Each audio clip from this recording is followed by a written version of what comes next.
My question is, the animals of the world, do you speak with them, or do they have their own Abraham?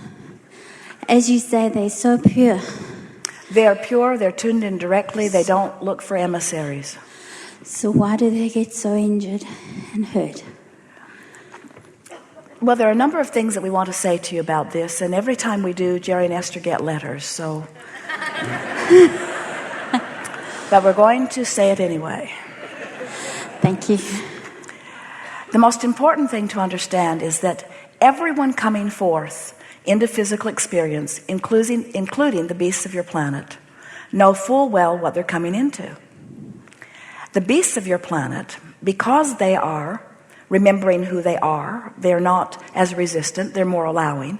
That's why you call them instinctual, because in their lack of resistance, they receive that broader perspective.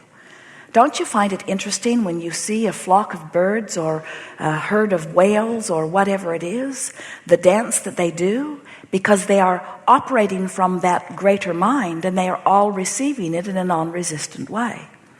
Now, as the beasts of your planet interact with you, it's possible that they can get out of whack a little bit. But for the most part, they are mostly, this is the thing that we want you to hear, the distinction that is the biggest between humans and the beasts of your planet is that the beasts of your planet are not pushing against death. They understand their eternal beingness. So, having said that, we have to say to you, it is our full and complete knowing that if they know who they are and they know what they're getting into and they continue to choose it time after time after time, you must accept that it's all right, you see. Humans get all worried about beasts being food, and we say, if you could get really organized, you can't. But if you could get really organized, you can't. But if you could get really organized and offer some legislation where you disallowed humans from eating the flesh of the animals, the big fish would still eat the little fish, and the lion would still eat the gazelle. You will never be able to convince them that they should do other than they were born to do, you see. No, but they don't put a baked potato on top.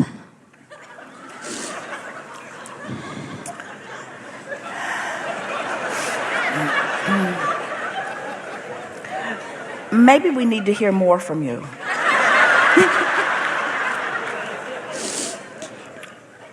They do what is natural to them, the way God intended.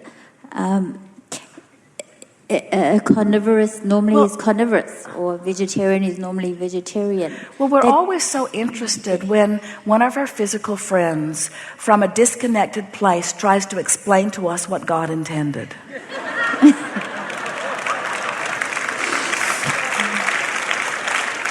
How could you know that from your place of despair?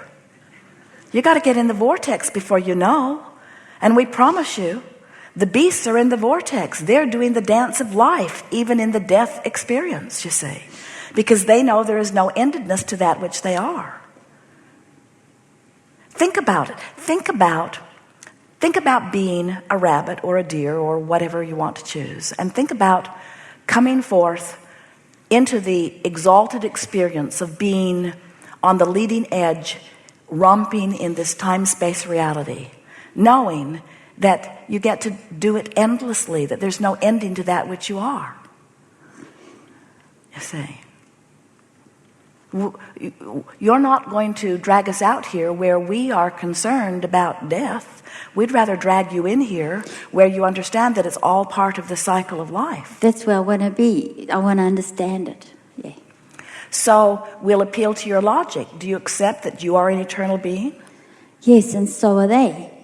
And so, since you are eternal beings, then why worry about the longness or the shortness of a life experience, yes?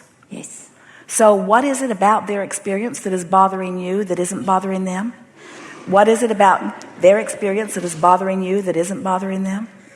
What is it about their experience that is bothering you that is not bothering them? Would you rather that few of them ate each other, or that humans, what is it that you think you want? What is it that you want? You get to want. It would just be nice if humans didn't interfere with them so much. well, you can call it interfering or you can call it co-creating. They didn't come for a feathered nest either. In other words, think about, as humans are interfering, let's say that humans are interfering in the sense that they are finding quite a bit of food value from animals. So as a result of that, many more animals are given the opportunity through breeding or through farms to come forth and have physical experiences. They like that. And as they're telling your story, they're saying, there's this lady, and I know she means well, but she would like us to stop coming so much because she's worried about our endedness, because she doesn't know that there is no endedness. We just keep having beginnedness, you see. But she wants to shut the whole thing down. I'm not sure why. I don't know why she doesn't want us to come forth. She doesn't want us to be born because she doesn't want us to die. But what about the living in between? That's what we're in it for. Don't you see the deliciousness of life? And can't you feel when you get your head wrapped around the understanding that there is no death, that then you can start feeling frisky about watching them all live?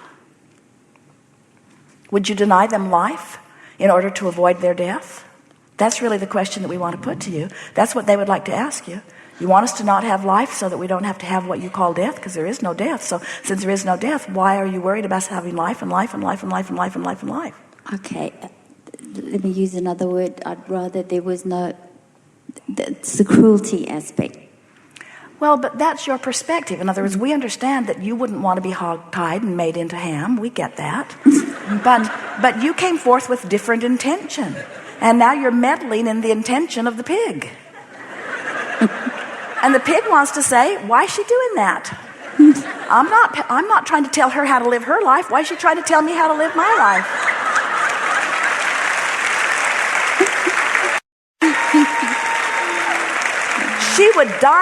She would deprive me of existence because she doesn't think she'd like to end up like me.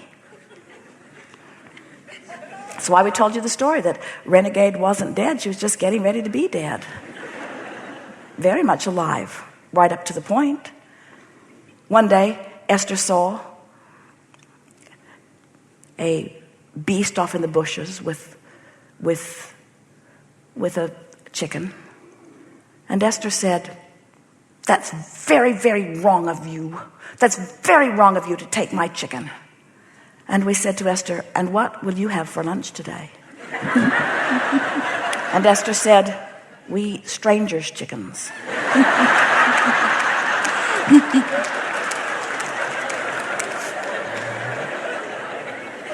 Some things to think about. We just want you to know that all is well. And we really want you to know that from the broader non-physical perspective is when these decisions are being made. And the population of your planet on all levels is controlled from that broader non-physical perspective. And when the asking happens on all levels here, that's when the answering comes. And it's all in perfect balance. And the only imbalance that ever occurs is when you take something like that subject and use it as your excuse not to be who you are, you see. And the beasts of your planet never do that. Thank you. Thank you so much. Yes. Thank you. You're the first person that's made sense.